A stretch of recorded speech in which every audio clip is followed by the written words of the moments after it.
Now, into the ticket office of Disneyland. Oh boy, let's do this. Don't think the CIA is going to be trying to hack your second-gen iPod. I didn't think so. There might have been a lot of illegal music on there. I wouldn't doubt it. But, I mean, You were supposed to bring death to the flagships, not join them. Google has found a new way to piss me off. iTunes is a constant source of embarrassment. Every time I say it, it's going to suck even more. Everyone's idiots. I am Nadella. I can't do it anymore without laughing. I was going to do the whole thing. Welcome, everyone, to the Calling All Platforms podcast. I'm your host, Wes, and I'm here with Landon. Hello. And Caleb. So we basically recorded an entire episode of a TV and movies podcast before we started this podcast. So It's listener, true. if you want to listen to that, let us know, I guess. I don't know. Yeah, we did. We had a lot of, Pretty much. man, it was kind of more of like what we watched and Pretty what much. we didn't like, what we Yeah, liked. what's happening crazy. in movies right now? Turns out it's K-pop. And also, I like K-pop, evidently. I don't know. It's news to me. That's interesting, I guess. Advertisement for Netflix sponsor, huh? Maybe? I don't know. Netflix Wouldn't that be executive nice? listening? Would be great. Anywho, let's go ahead and get into some tech news, because that's what we do, and not talk about K-pop. Unless we need to, I guess. Oh, If that's the news. I don't know. Apple. This is our first thing on the list here. We got the iOS 26 public beta, and we have initial thoughts. So, listener, this was the longest I've gone that a public beta for either Android or iOS has been available that I didn't just immediately download it, because usually I do. It's usually within a day that I download the beta. And this one, you waited like a week and a half this time? it or something like that? It was a while, like surprisingly, because everything I'd heard was saying, "Oh, this was actually the least buggy version of a beta we've ever used." And I, for some reason, I took my time, and I kind of wish I would have waited a little longer, to be honest. Oh, no. So, okay, these are just.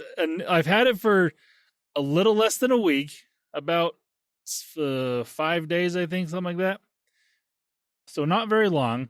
So these are very rough initial hands-on thoughts of iOS 26. But I will say the very first thing that I put into our podcast Slack channel about Apple stuff was, this might be the version of iOS that gets me to switch back to Android. It's true. There we go. I'd say that. Because initially I turned it on, and it starts off as every major version of iOS upgrade does, with the new hello and all the different languages on the home screen. You swipe up and I'm like, what? This is different. Not a good different either. Like I thought back to when, I think it was iOS 7 that was went Super from the divisive. skeuomorphic to the all flat bright color. Like, I absolutely loved that upgrade. Not that I didn't like the iOS beforehand, but I really liked what they did there. And then obviously it changed, was tweaked all the way through up until now. And I really liked it.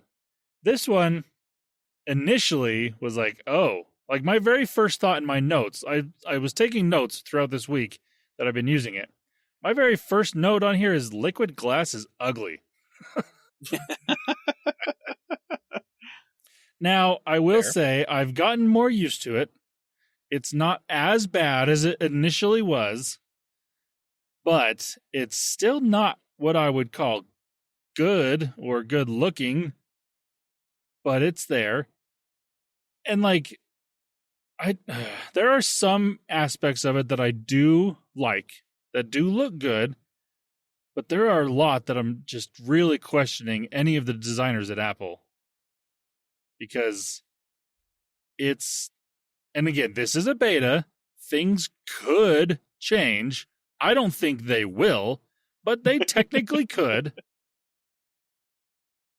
So let me just go through some of the notes that I took. So the next thing on here is about the new camera app, because that was one that got some UI changes to it, and it looks fine. I really hate the way that you switch modes now, because it's not the most intuitive type. Like when you look at it, normally when you would switch camera modes, you would swipe the direction to get to the camera mode that you would want. And you can still do that if you just swipe on like the viewfinder, for lack of a better term, like where on the screen where you're looking. If you just swipe there, that feels normal when you're swiping. And you're going from right to left depending on which mode you want to go to. But if you actually just swipe on the bottom, like you probably would have before over the words, there's a little like pill, like liquid glass pill, and you're moving that. You're not swiping the words underneath. It's like you have to pick that up and move it, so you're kind of scrolling the opposite direction of how you feel you should.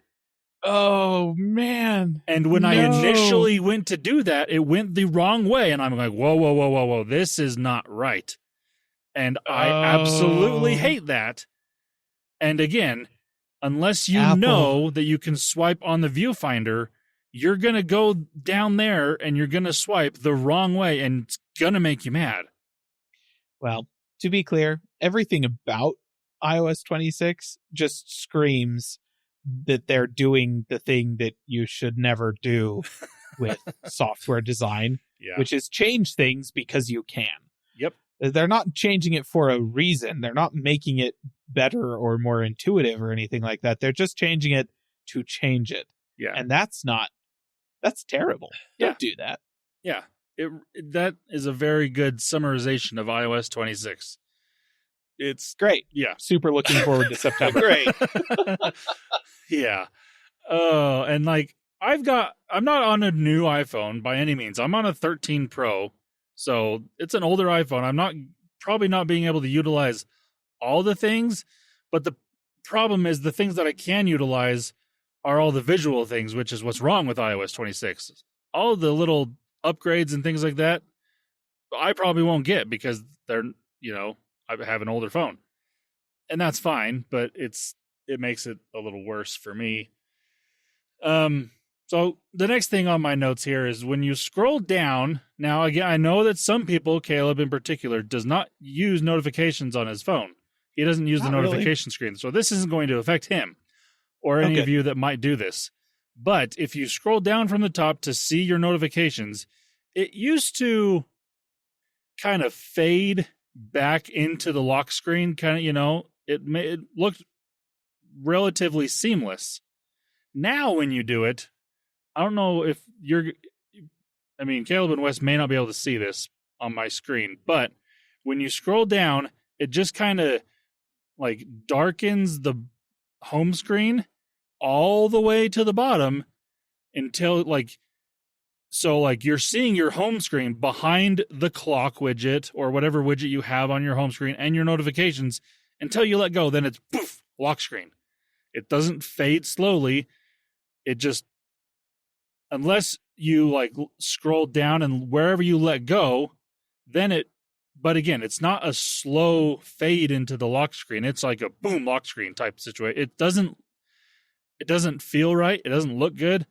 It's just weird. And I don't like it. It's not good. Apple, it's weird. Yeah. And I also have noticed I've messed around with my lock screen background with different colors, with different backgrounds, with different pictures, all sorts of different things. And another problem I'm seeing is if you have a lock screen photo or a background photo that has multiple colors and any of it is a relatively darker color, all of your notifications are going to have white text. So if you have, my photo is mostly a light blue color with a little bit of black in it and some white. So trying to read any of the notifications, because it's these little bubbles that they show up are the liquid glass bubbles, are mostly clear. Like, it doesn't really fade a whole lot behind what's there. And so trying to read white text on a pretty light colored background is not the easiest thing to do. Don't love that. I will say, though, if you do switch it to a solid color that's a relatively light color, it will change the text to black, making it a little easier to read. But that's if it's a solid color. And I don't know about you, listener, but I have never had just a solid color background on my, at least on the home or the lock screen of my phone. It's usually a picture of some sort. At least for me, that's how it is. Now, I know there might be some of you that do that, and that's fine. That'll be great for you when using this. But it's not great right now for me in that regard.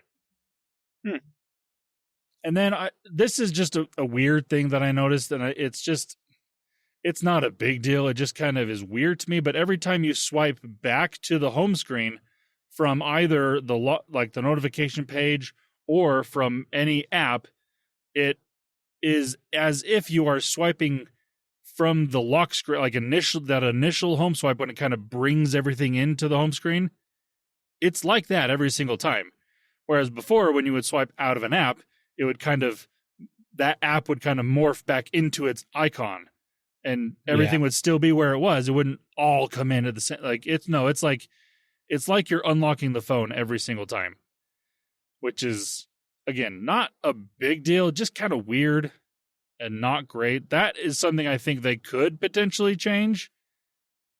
But again, I don't know if they will, but that would be one of the easier things that they could fix from the beta to the when it actually comes out to everyone. Again, not a big deal, just kind of weird. Here's one thing. This is my favorite feature of iOS 26 by far. This is number one. I can finally change how long the snooze is in the default clock app. What, 9 minutes isn't perfect for you? I mean, I've gotten used to it over the years of having an iPhone. But when I say this is my favorite feature, I literally mean this is my favorite feature, because that's one of the first things I noticed switching to iOS from Android is I couldn't change the snooze time for alarms. And it pissed me off. Yeah. 6 years ago when I did that, 5 years, whenever it was, 5 years ago. And so having that feature is awesome. I absolutely am so happy to have, and I immediately went in and changed a bunch of my snooze times that I have in different alarms because I love that. I switched to using my phone as my alarm from using actually, I guess technically I was using like one of those, the stupid old clocks that had two bells on the top and a little hammer that smacked them and that was my alarm for a while before I started using my phone as my alarm. And before that, I was using cheap clock radios and whatnot as my alarm clock. So I've never been able to adjust the snooze when I even had a snooze. Yeah, that's fair. So yeah, the bell clock was an attempt to get me to stop using the snooze because it doesn't have one. And what it actually ended up doing was making me late for work a bunch of times because I'd turn it off and then go back to sleep. Oh, so yeah, it didn't work. But then I switched to my phone and it was like, hey, your snooze is 9 minutes. And I'm like, okay. I've never been able to change my snooze, so it didn't really make a difference for me. Yeah, and again, for people that have been on iOS forever, that's not going to be their number one feature. But for me, coming from Android to this, that was one of the things that stuck out to me initially. It was like, wait, I can't, what? Can't do that? It's nine minutes. No. Wait a minute. No. So I switched everything on my alarm to 5 minute snooze instead of 9 minute snooze because that's what I prefer. And again, it's been 5 years since I've had that, but man, am I so much looking forward to having that again. It's great. All right. The next thing in my notes for iOS 26 is the folder size and just icon size in general is larger. Like on iOS 25 and before, oh my gosh, not 25, whatever the heck. What is it, 15, 16? What? In iOS stupid hotcakes, yeah, I don't know. They've already got me calling the previous version of iOS. It doesn't matter. It's all made up. Nobody cares. And I mean, Apple, I hate you. Anyways, you can also do it in this version, but you can resize the icons to be either the default, which is the quote unquote small, or you can make them a little bit bigger. And this is without just making everything on your phone bigger. You can just make the icons bigger. Basically, all that does is it takes the text from underneath the icons telling you what the app name is. It takes that away, so it makes it slightly bigger. This is basically that size, and then you can also, again, make it bigger. It's very strange. And I don't love it because, like, if I've got multiple folders on my home screen, and there's just so much wasted space in between where the little icon, like the 9 icons that are inside of it that you see, and the outside of the folder. It's just unused, wasted space that I don't know. It just looks dumb, looks bad. Again, something I didn't expect to see from Apple because typically, the last little while it's gone downhill. Like Apple's UX, like mission statement is unused, wasted space. Like that's fair. It's kind of been that way for a number of years. That is true. They could put more icons. Have you seen the notch on their laptops? Like, it's the definition of unused, wasted space. That's fair. I mean, they really should just make this 5 icons across instead of 4 and actually utilize this space. But instead of doing that, they just made them bigger by default, and then you can also make them slightly bigger than that, which, whatever. It is what it is. Let's see. The next thing is, like I said, I do like in some places where the liquid glass is there. It does look okay in certain scenarios. One thing that they did that I actually kind of like is where I first noticed it is in the Reminders app. I went to set a reminder, and initially, or before, when you were done setting that reminder, in the top corner, there'd be a little icon that says done, and you click on that, and then your reminder is set. And there's lots of different places where you do, like in a calendar app or something like that, you just click done and it's done. Now, instead of done, it's just a circle with a blue little check mark inside. I actually like it. Looks good. It's nothing major, but I actually kind of like it. Looks not necessarily better, but it looks good. It doesn't look bad, whereas everything else doesn't look good. So I'm fine with that.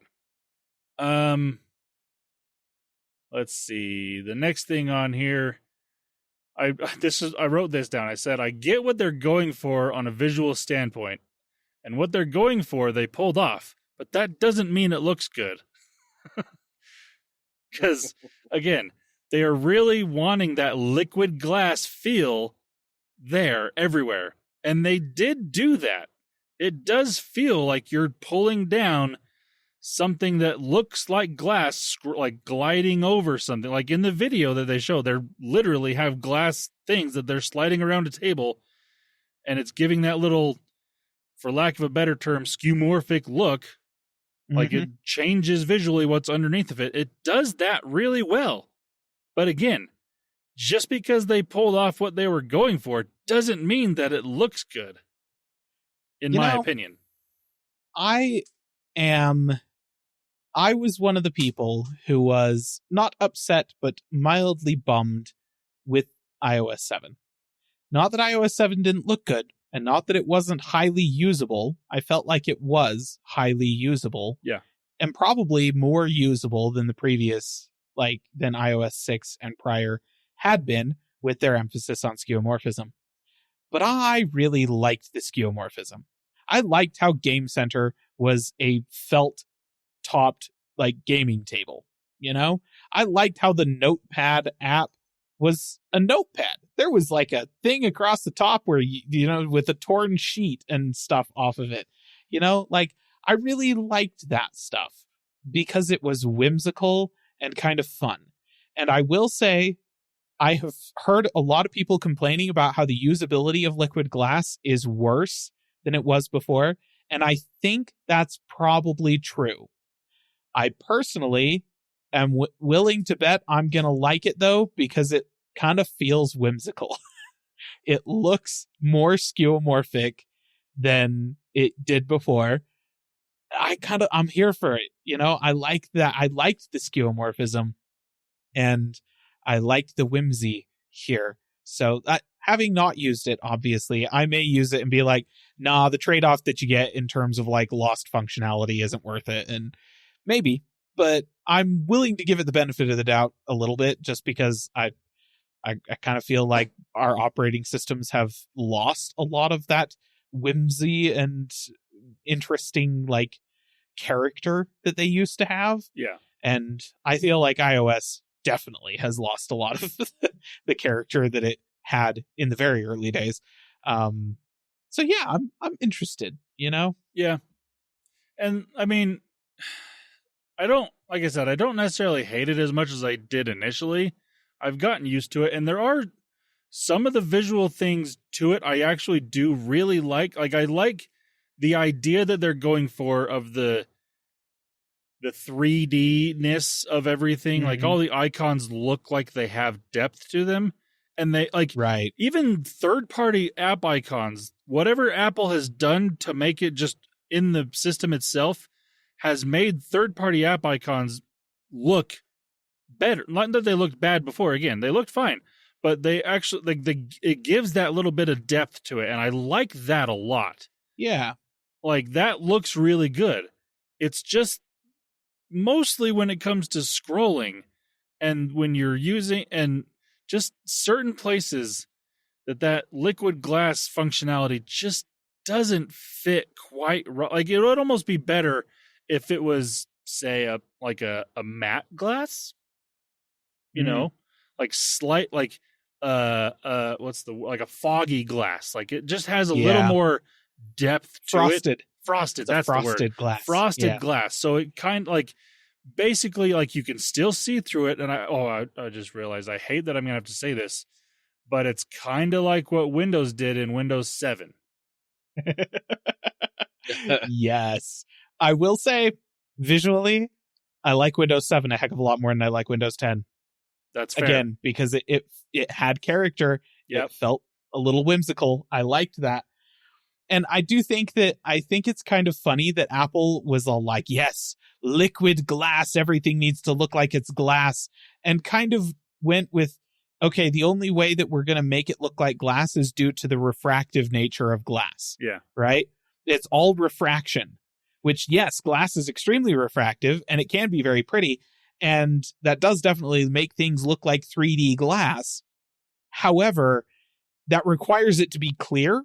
Yep. And for user interface elements in an operating system, having everything be see-through is problematic at best, So I feel like there would have been some benefit to, again, having some frosted glass. But if the only thing that makes it look like 3D glass is the refractivity of the stuff behind it, then frosted glass isn't going to look like 3D glass. You know why frosted glass looks like 3D glass in real life? It's because of reflection. It's stuff bouncing off of the glass that you can see. That's what gives it a 3D cast, which means they would have to be modeling some kind of a light source for your phone. And I'm going to be completely honest. If they had figured out how to use the ambient light of the room that you're in to determine a lighting direction from the light sensors in the Face ID sensor on the front of the device, and then use that to do some reflective like sheen and highlights on frosted glass UI elements, that would be the coolest thing ever. So maybe that's next year. That would be super awesome. But no, I hear what you're saying. Like, there's definitely some oversight involved with just the only way that this looks like 3D glass is if it's clear. Yeah. because we're relying exclusively on refraction and not reflection. And I think adding some reflection into it would allow them a lot more leeway to make the UI elements more usable. Yeah. And the other thing I thought of that I also hate to compare, like I'm not comparing it to Windows 7, but I think if they kind of went with that look, it would probably function better. Mm-hmm. And the other thing that I'm going to compare it to, again, unfortunately, because I didn't like this either, was Samsung with the Galaxy S3. They were going really hard on the whole nature aspect. Like they wanted the liquid, like literal liquid of like water droplets on pebbles and stone, and like that was their whole UI thing, was water. And that's kind of what this reminds me of, just in a glass form versus liquid form. Like their UI that they had on the Galaxy S3 is sadly what I now think about. And I really hope that goes away, because I hated that too. This was back when they were calling it TouchWiz, right? Yes, that was still TouchWiz. That was before it became One UI, and I absolutely hated TouchWiz on my Samsung phone. The most aptly named UI design ever. Yeah. But that's what it felt like you were doing. Yep. Touching whiz. I mean, if it would have been like Cheese Whiz, that would have been a much better scenario. Still kind of gross. But at least it tastes better. Yeah. Anyways. Oh gosh, the screen rippled when you touched it. Is that true? Yes, it did. What? It really did. Wow. Okay, that's... At least the lock screen did. I was looking at like pictures of it here, and I'm all like, I don't know. This seems generic and fine, whatever. But then there's a picture of somebody like tapping it in a bunch of ripples, and I'm like, oh no, Samsung, why? Yeah, that was a fun one. But I mean, this is the last thing that I wrote down, is basically what it comes down to. It's too clear. And I kind of mentioned that before. Like if they kind of went with that more frosted glass look, or just maintained some of the elements of what it used to be. Again, one of the biggest things to me that just I don't understand is that scrolling down to your notification page, and it just, like, you can see your home screen and it's not blurred at all. The only place that it's actually blurred is where you have a notification. Other than that, it just gets a slightly darker underneath until you let go, and then it's your lock screen again. Like, just bam, lock screen, or bam, home screen. It just, calm down, Apple. Make it fade into view or fade out of view. One of those, please. Like, and it's funny because like when you scroll down for Control Center, it does fade everything in the background. Like everything. maybe that's a bug. Let's hope that's a bug. I really hope not, because that would be an absolute nightmare. And like the look of Control Center, everything's more rounded. Like it. I mean, the pictures, you've seen pictures that, I'm sure, listener, but that doesn't look too bad. But again, that's because the background isn't making it look horrible, because it's blurred out. Whereas everything else, they're really, really going for that see-through glass aspect of it. And it's too much. It's too clear. And again, I don't like I said, this is a beta. They could change it. I don't think they're going to, because this is what they want it to be. And this is Apple, and they know better than you do. They've said it since the beginning. They know. True. They will tell you what you want and what you like, because that's just how they function at Apple. I mean, listen, this is also the company that gave us a hotkey that you can hold down on the keyboard of your Mac when you are doing anything to slow down the animations in the OS so that you can watch them. Like if you're minimizing a window and it does the whole like shoop, where it like shrinks down into the dock.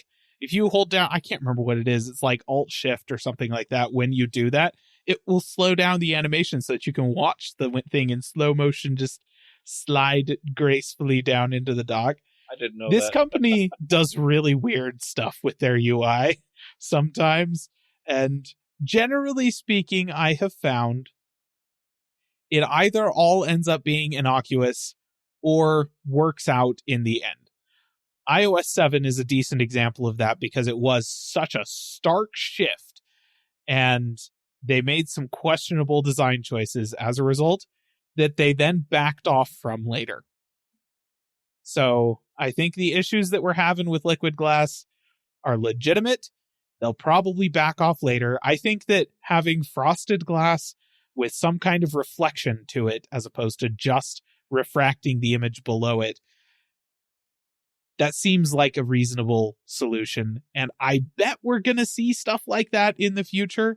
But I think you're probably right. Not in iOS 26. No. That's going to be an iOS 27 or later thing. Yeah. So, yeah, those are my initial thoughts on iOS 26. It's fine. It's just it could have been so much better, I think. So, hopefully things I feel like you just improve. described my reaction to every version of iOS. It's fine. Could have been so much better. Yeah. I mean, to be That fair, that describes is my experience. that is basically any update when it comes to physical hardware or software, or it's like the last 5 to 10 years have been, it's fine. It could have been so much better, but You know what? The new is. Mac Mini was not that way. That's true. That's an That's true. absolute slam dunk, that computer. So, One but thing no, out of generally 10 speaking, years. you're right. So when we find products that don't feel that way, that aren't just like, it's fine, but it could have been so much better. It's actually like, honestly, I can't see how this could have been any better. That feels like a mistake, you know? Well, Like, they there's let it slip through. the other thing that stands out to me as being not it's fine, but could have been so much better is unfortunately in the opposite direction where it could have been so much better and it's not fine is the trash can Mac Pro. Yeah. It's not fine. I see what they were going for, but nope. Nope. Here's the worst part. If they released the trash can Mac Pro today, it would sell like crazy. Everyone would love it. Yeah. Because with Apple Silicon in it, like that thing could be cooking with an M whatever Ultra chip and it would stay whisper silent, super powerful, tons of ports, like all like, you know, because the thing shipped with 6 Thunderbolt ports on it. Yeah. Like it was kind of wild. So no, if they re-released the trash can Mac Pro with Apple Silicon in it, it would honestly slap. That would be such a cool computer. I mean, that body was built for Apple Silicon before they had Apple Silicon, unfortunately. Yep. Instead, they tried to shove an Intel Xeon chip and 2 AMD graphics cards into it. Man. It was a terrible idea, as it No. turns out. No. You know, okay, I just thought of this. iOS 26 was, I mean, yes, Johnny Ive was more on the design thing when it came to hardware, but this is, if Johnny Ive were to design software, this is what you get. Like, at the tail end of Johnny Ive's career at Apple, he probably had this somewhere in a folder and someone found it and like, oh, let's try that out. That's what this is. No, honestly, though, it probably wasn't. It was when they were cleaning out his desk and it was his earlier sketches. Because iOS 26 feels an awful lot like the Johnny Ive that designed the original iMac and the iMac G4 and the Power Macs, like the Power Mac G4 and stuff like that, with the translucent plastics and the interesting shapes and stuff like that. It kind of feels like that. But here's a key difference. He did know when to make parts of the computer not see-through. Yeah. So maybe they missed that part in his sketchbook. Well, he also had Steve Jobs telling him, no, don't do that. Do this. That's true. And then when he stopped having Steve Jobs telling him, no, don't do that, we got the 2016 MacBook Pros. Yeah. So, yeah. That kind of does that. All right, well, let's go ahead and let's move on to some Google. The first one on here is, it's working! It's working! Not quite was what I was not going the- for I there. was going to say, that wasn't Anakin. He was Yeah. doing the Anakin one. It's totally. I was Anyways, trying. Because I he's a figured I'd Star try Wars something. guy.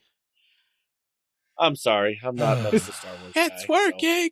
It's working! there you go. Caleb got it. Anyways, You got it. so when it comes to Google and it actually working, what I'm referring to is there's hopefully the pressure that literally everybody has been putting on any Android OEM to put MagSafe inside their phones. It appears that it's working on Google, maybe. Yay! So this past week, there was a leak by Evan Blass, which, if you haven't heard of Evan Blass, listener, he's one of the best leakers and has been for a long time when it comes Of to Apple stuff primarily. a lot of Apple stuff. He's done really well when it comes to Google as well. But he had put out a thing that showcased some, basically some renderings that you would see on Google's website of the new Pixel 10 phone. And then underneath of it, he's got a picture of what appears to be the Pixel 10 with basically an identical looking MagSafe charging puck. Like, it looks like Apple's MagSafe charging puck slapped on the back of the phone, which heavily implies Qi 2 charging on the Pixel 10. And between iOS 26 and that, I might be buying a Pixel 10. Who knows? We'll There you see. go. I mean, There Wow. you go. because Wow. now the other thing is, if the new Pixel Watch, that's a the Apple Watch Doesn't still is just, that's the thing keeping me on iOS. But the fact that they've got MagSafe now on a Pixel, man, that makes it a lot more tempting. And Yeah. True. again, would be just a finally, thank Seriously. you, somebody, for doing this. And I think Google doing it is going to push everybody else and be like, oh, okay, I guess it's safe to now do. Yes, it was safe to do it 3 years ago. Should have done it then. Yep. But thank you, Google, for bringing well, okay, we don't know this, not official yet. It still could not happen, which would be so very much Google to do. But coming from Evan Blass, I can 95% say it's happening. So, thank goodness, finally. Awesome. That is good news. All right, we're going to go into some general tech news. We got the T-Satellite is officially available. Yeah, I this is probably going to be the last time we ever talk about this, listener, because one, it's a horrible name, and two, like what I said, it's officially available. It's out of beta. Now, literally anybody in the US can try this. And like I just said, in the US, it is only available inside the United States and Hawaii, Puerto Rico, and parts of Alaska. Interestingly enough, not all of Alaska, parts of Alaska. But it is also a standalone service like we had kind of hoped it would be. You do not need to be an existing T-Mobile subscriber. You do not need to sign up for T-Mobile to use this. You can just have T-Satellite. And right now, it's costing $10 a month, but from what I understand, it will eventually go up to $15 a month. This is probably just an initial, hey, we're launching this. If you want it now, you can get it a little cheaper. But then after however much time, it's going to be going up to $15 a month, which honestly, still $15 a month for that peace of mind of being able to text anywhere, I think it's worth it for the people that are in those scenarios on a fairly regular basis. Yes. Like if you are someone that likes to go hiking in places that you don't have cell service, or like if you're an outdoorsy person, really is the type of person I think is really going to utilize this. If you like to go mountain biking, skiing, snowboarding, hiking, any of these type of things that take you to places where you may or may not have reliable cell phone service, or I know people that live in places that don't have reliable cell phone service or reliable internet. This is something I think could really be beneficial. And $15 a month, it's really not that bad of a price. Yeah. And according to T-Mobile's thing, they partnered with Starlink. They're using all the Starlink satellites. They said they have 650 plus satellites in orbit that it's utilizing.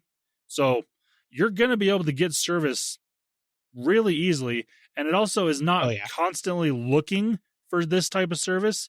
What it says is that when you lose your regular cell service, this will start to look for the satellite service, which that's when you want it.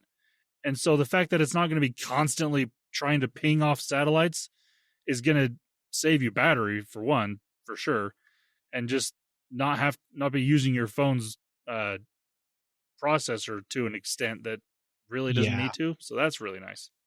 I mean, and from what I understand, it's generally speaking not even going to start looking for satellites until you pull the phone out and like do something that is going to want, like, you know, you open up your messaging app.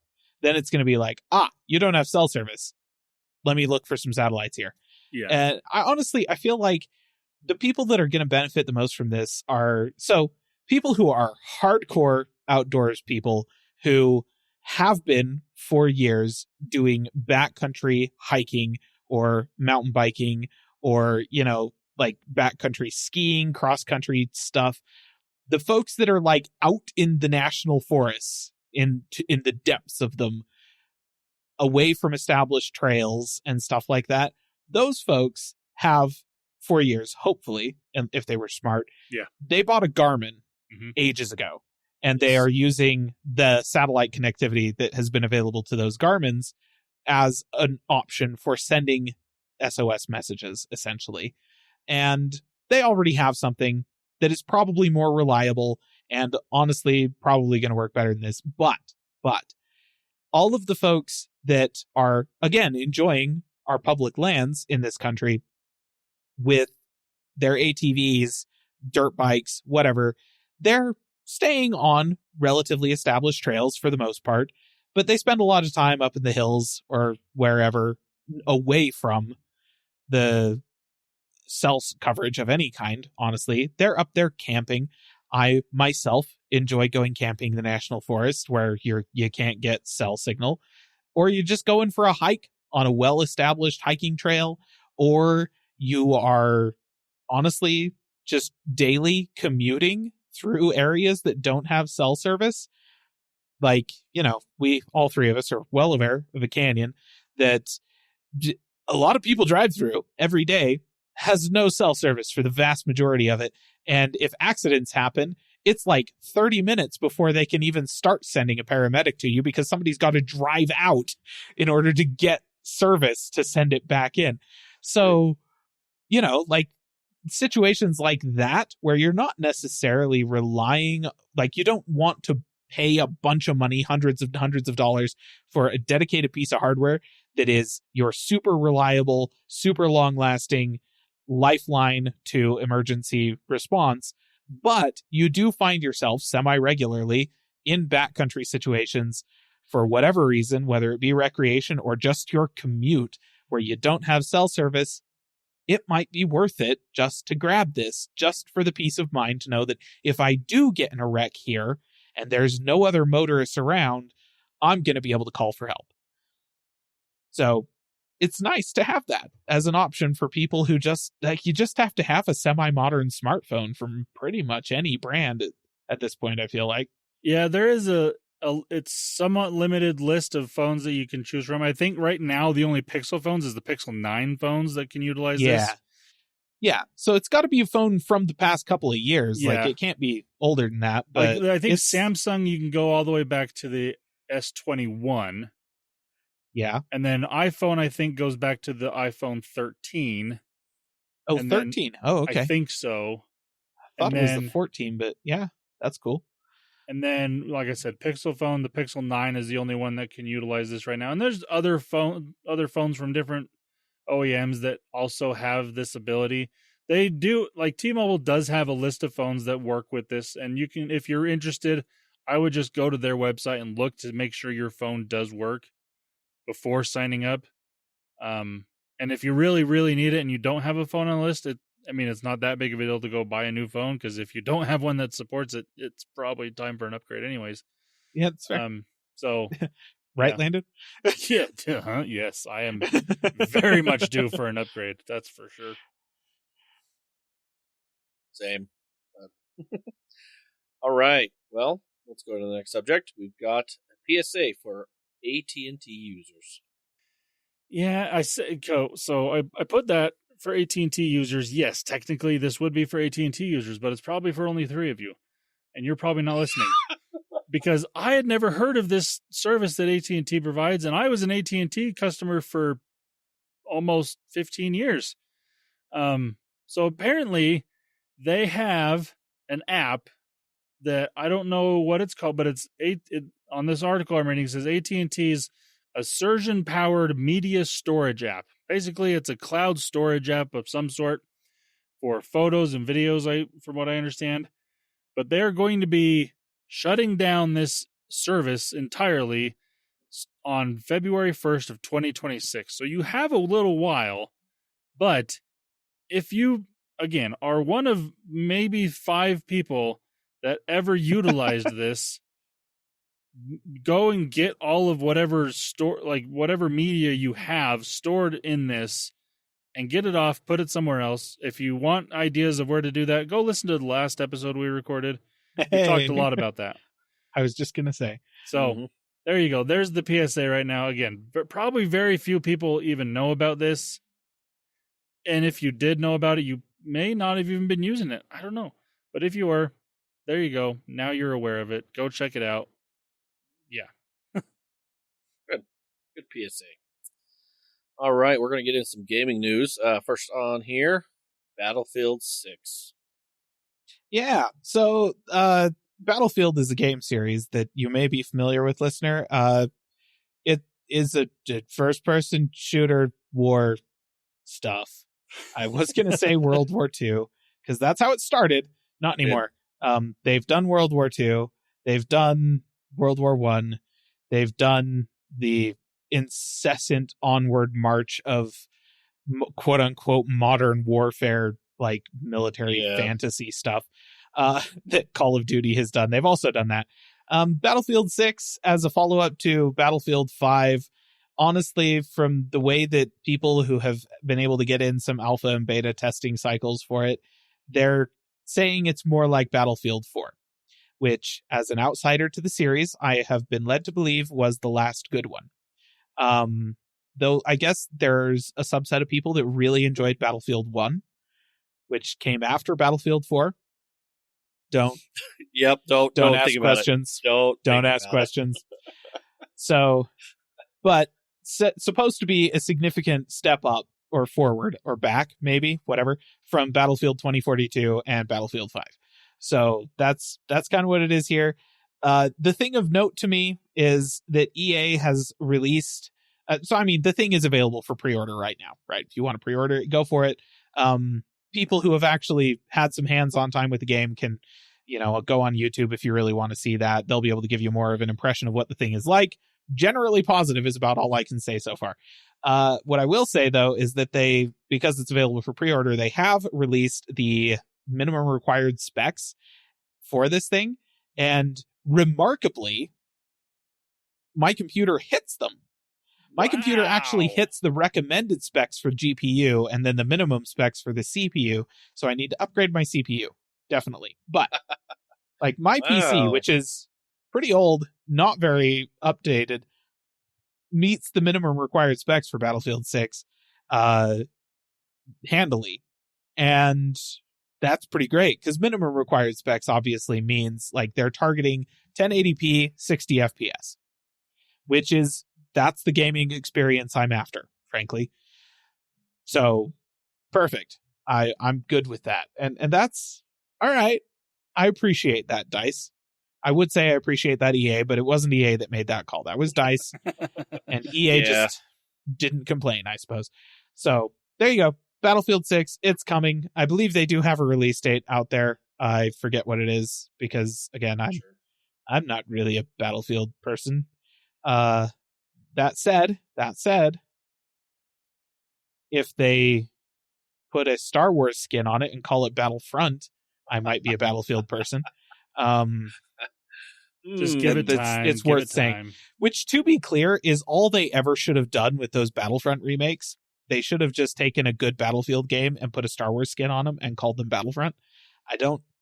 Whatever. And they could really make it work very well, because then you could just put it in the timeline of the Clone Wars and you're good. There you go. Oh, it's perfect. Absolutely. Well, yeah, that's what the Battlefront games, half the Battlefront games were, it was the Clone Wars, and it was super freaking great. And listen, it's the same basic concept, two teams of people in a big map competing for objectives, and there's destructible environments and stuff like that. Battlefield is what we wanted from Battlefront, essentially. And to be fair, Battlefront that's kind of what the multiplayer in Battlefront was. They just bogged it down with microtransactions to an hilarious degree. So hopefully they don't do that with Battlefield 6, because I don't know, maybe they did that with Battlefield 5 and that's why nobody likes that. Maybe, I don't know. I couldn't tell you. The last Battlefield I played was way too long ago. I was going to say, I don't think I've ever actually played a Battlefield game. However, most of the development studio that made the first Battlefield came from Medal of Honor, I think. And I have played a Medal of Honor game.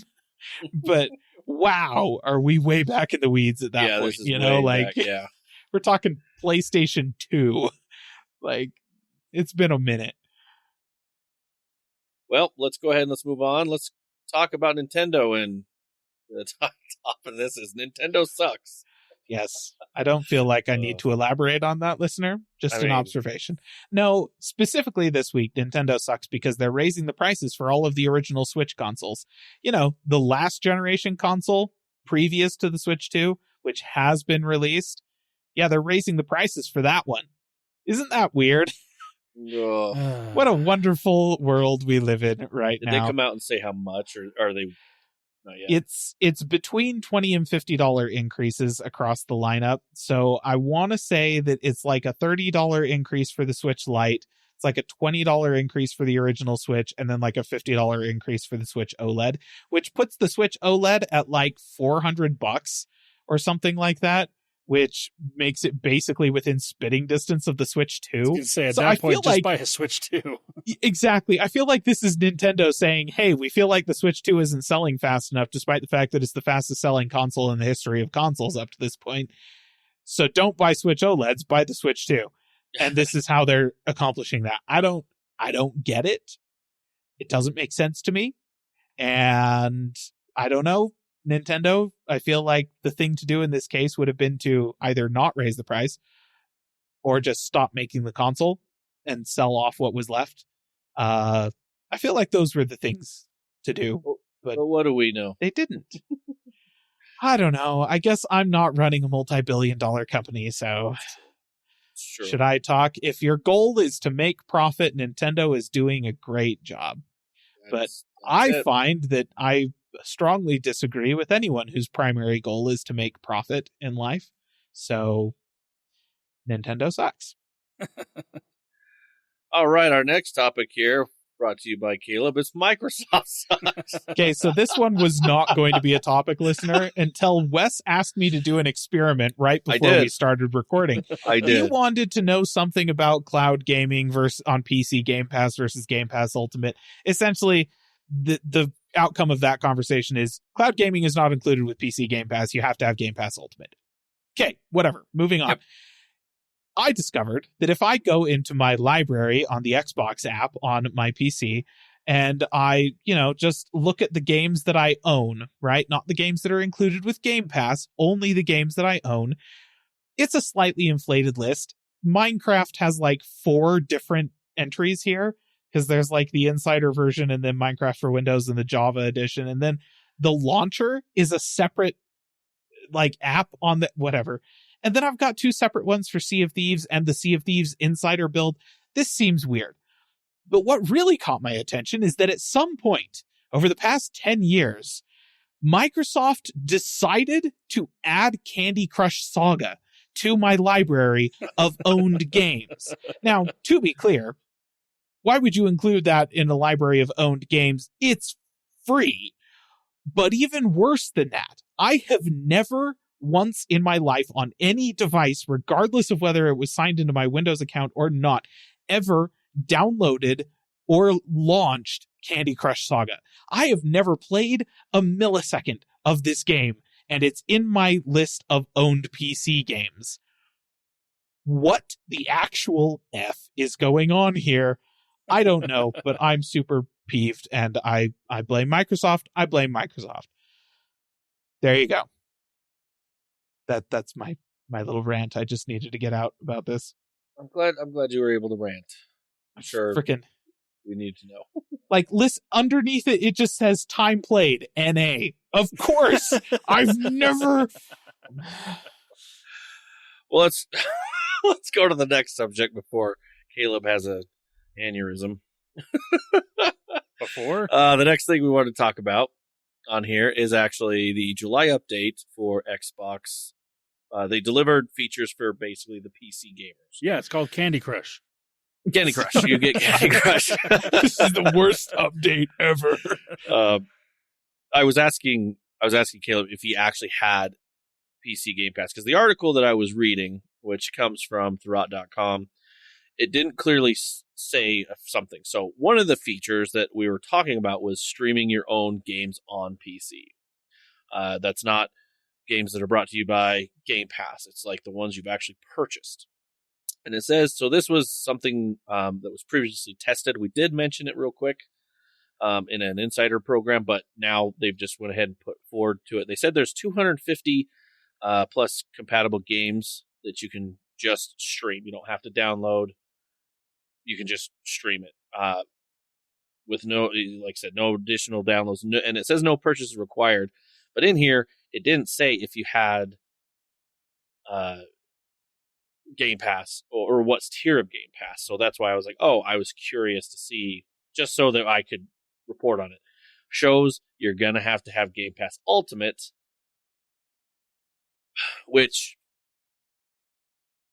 okay, that's silly to me because Ultimate is both to have Game Pass on the PC as well as the Xbox, the console. Yeah.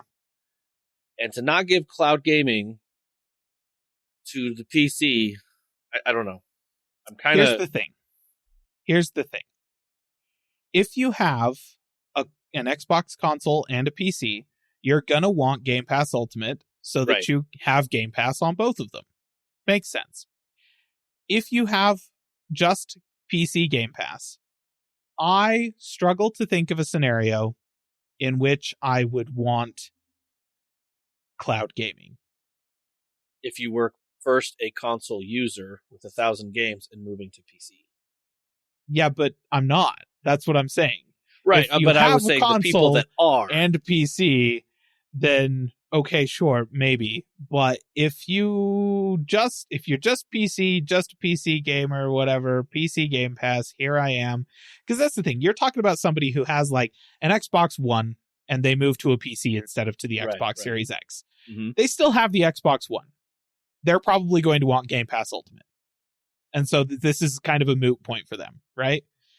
That's the thing. Like, I think that is where that kind of lands. And if you don't, I just rather install the game and play it. I don't want to, I don't want cloud gaming.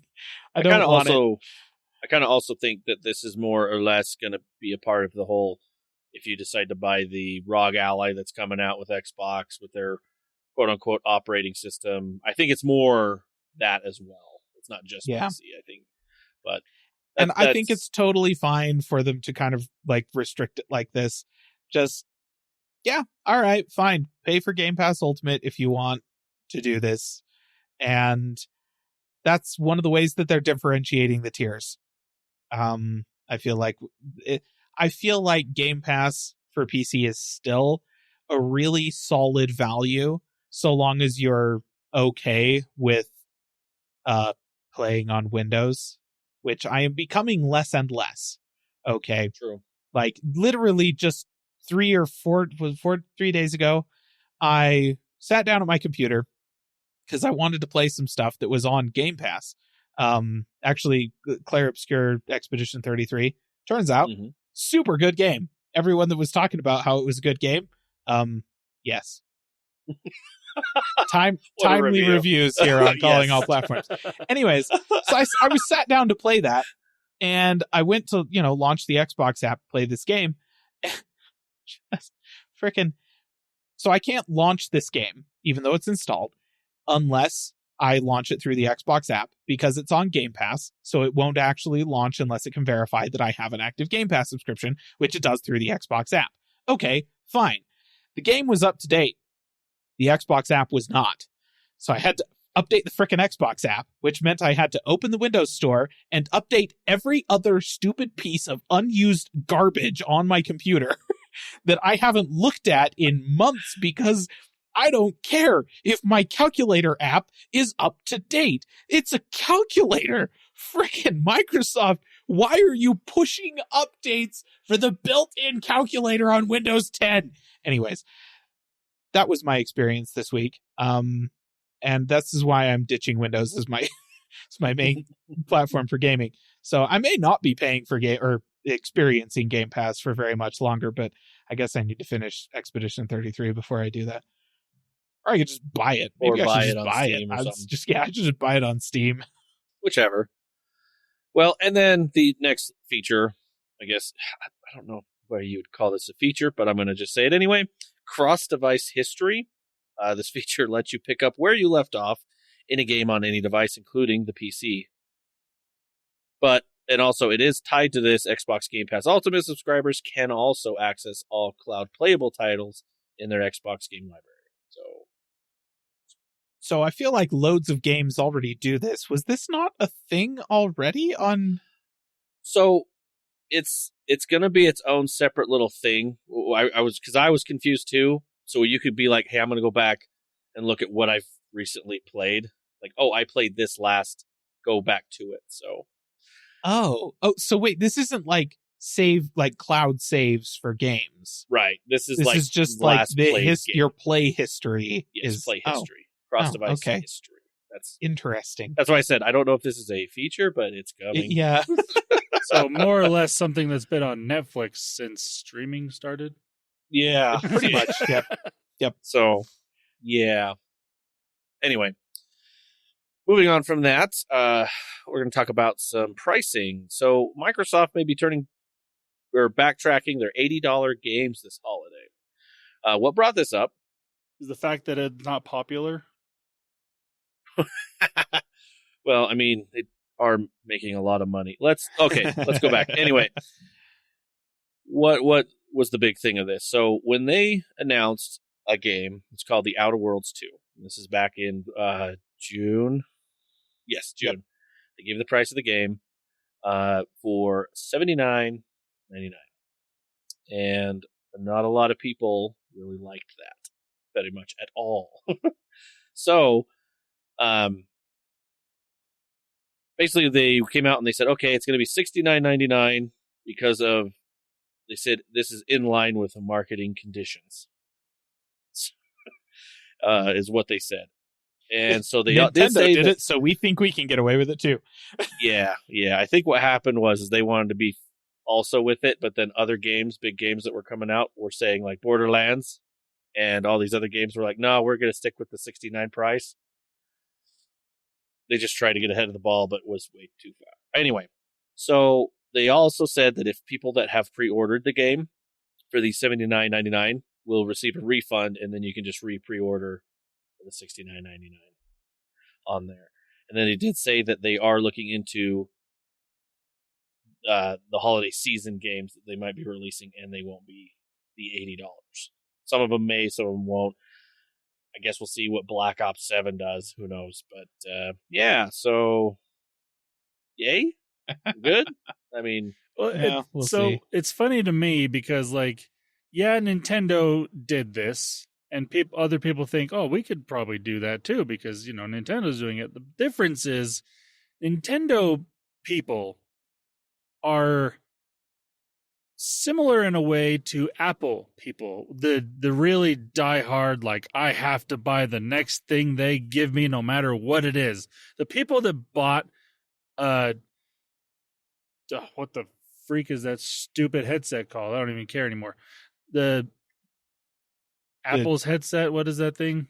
The Apple Vision. AirPods? No, Apple Vision. That kind of headset. Yeah. Well, okay. I mean, also, I'm sitting here like an audio headset with a mic. I mean, boom also mic. I don't think they've ever. I mean, that also makes me think people that bought the AirPods Pro or AirPods Max, they're the same type of people. Yeah. Those type of fans of like Lego has those same fans, or not? Wow, Nintendo has those same fans. Lego kind of does too. But Nintendo has those same fans that they are just going to buy whatever Nintendo puts out.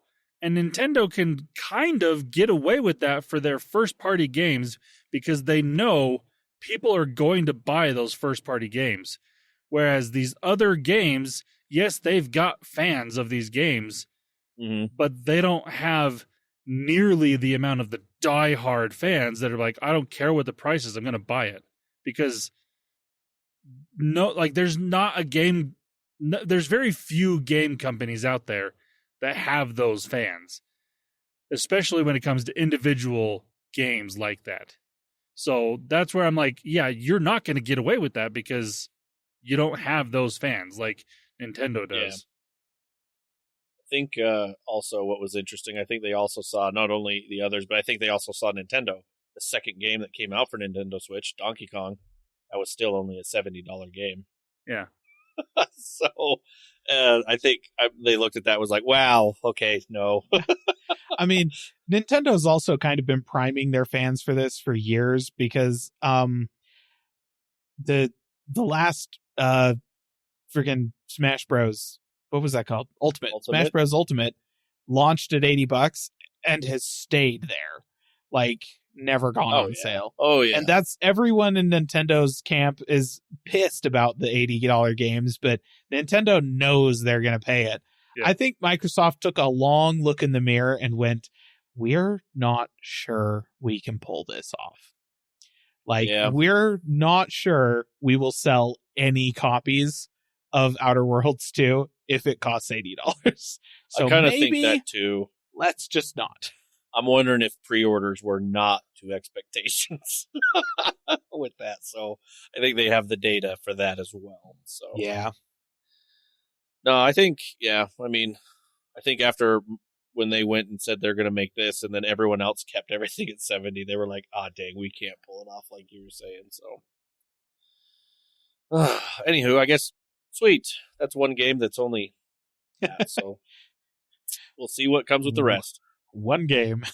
I think that's the only one they announced that's coming out. That's true. Yeah, it's that. So we'll see what happens. But, well, that's the last of our gaming news, and it looks like that's last thing on the docket here. Unless, Landon, do you by chance have one a thing? Yahoo! It is so weird for me to hear that. I want you to know, like, I know it's coming, but gosh, I don't know. Hearing your own voice, I guess. This one more thing deserves a second one. Yahoo! Because I'm going to go ahead and say this right now. This is going to be the one more thing of the year when we do our end of year awards that we do, in December. I mean, I'm intrigued. I'm biased because I'm generally the one that picks it, but this, I just can't see anything beating this out at the moment. Because, listener, I mean, we don't do a video podcast. We've talked about it. It might come out or it might happen someday in the future, but as of now, we don't do one. If we did, you would see that if you look in the back, well, you can't see all of them. But, I mean, it would be a lot if you could. But I'm a big fan of Lego. I mean, that's kind of the Freudian slip that happened a few minutes ago. That's true. I would be one of those diehard Lego fans that just buys everything if I had the money for it. I don't have the money for it, but I would be if I had money. Yes, new Lego set, take my money. I want it. Where's your Titanic? Come on. Oh, I desperately want the Titanic. Like, my two dream sets are that Titanic and the UCS Millennium Falcon, both of which are like $800, and I can't afford either of them. Yeah. I desperately want those. But no, like, I have a lot of Lego sets. And so when I saw this that come out this past week, I'm like, oh my gosh, this is actually in the realm of something I can buy. Now, if you haven't caught on yet, this is Lego involved, but it's also gaming related, because Lego has come out with a nearly 1-to-1 aspect ratio original Nintendo Gameboy. And I saw this. Absolutely love it. And it's only $60, so it's not cheap, but it's not expensive either. It's coming out in October 1st, so you still have a little while to save up some money to buy this, because you're going to, I mean, if you're listening to this podcast, you probably want it. But, like, it's amazing. It also comes with 2 brick Game Boy cartridges, like game cartridges for the original Zelda and Super Mario Land. So, like you can change. Cool. You can change in and out these cartridges. It also has little quote unquote screens that you can put into where the screen would be to change what you're looking at. And they're those type of ones that if you move it up and down, it kind of moves along with what you're looking at. And it's that like green screen color looking that the Game Boy had. It's amazing. And the other best part about this is the A and B buttons actually click. Like, they're physically moving buttons. It's so good. I absolutely love this. And listener, if I have any sort of money left over from other things that I have to buy, this is going to be getting purchased by me at some point in time. Because, like I said, I love Lego. It's one of my favorite hobbies because it's a hobby. And it is. I also loved the Nintendo Game Boy, the original one. I never actually owned a Nintendo Game Boy, at least not the original. I played on one of friends all the time. I had a Game Boy Color, which, despite the name, was not a color screen. It was just a color physical Game Boy, which was actually that back in the day when translucent games or hardware was a thing. It was the one I had was the green translucent Game Boy, and I absolutely loved that thing. And so when translucent hardware. So when Lego announced this, and like I said, it is, as they describe it, nearly 1-to-1. So it's not perfect 1-to-1 scale, but it is really, really, really close. Yeah. It is cool. Yes. You know what? How long do you think somebody will get it playing Doom soon enough for that to also be the Doom of the year? Because that would be fun. When is this already out? It comes out in October 1st. October 1st. October 1st. I give it by Thanksgiving. I would give it by Thanksgiving, yeah. I think there's a chance. I mean, all you really need to do is be able to put an actual screen in there, which wouldn't be hard to do, and then have it so you can rig up some sort of, basically like a Raspberry Pi that you can stick on the back, and then put other, you can't use the buttons that are on this, but you can put regular buttons on, or totally can use the buttons that are on this. You just have to embed a touch sensitive layer inside of them, like the dude who got Doom running on a Lego brick. That's true. This has happened before. I just thought about it. Like, yes, this is all of the technology exists. We've already seen it happen. It's just somebody needs to buy this Lego set and put in the work.